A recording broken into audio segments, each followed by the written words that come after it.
Kita lanjut nomor 3.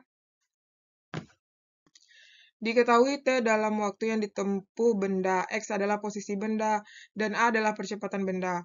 Buktikan dengan analisis dimensi bahwa persamaan waktu tempuh T sama dengan 2X per A pangkat setengah.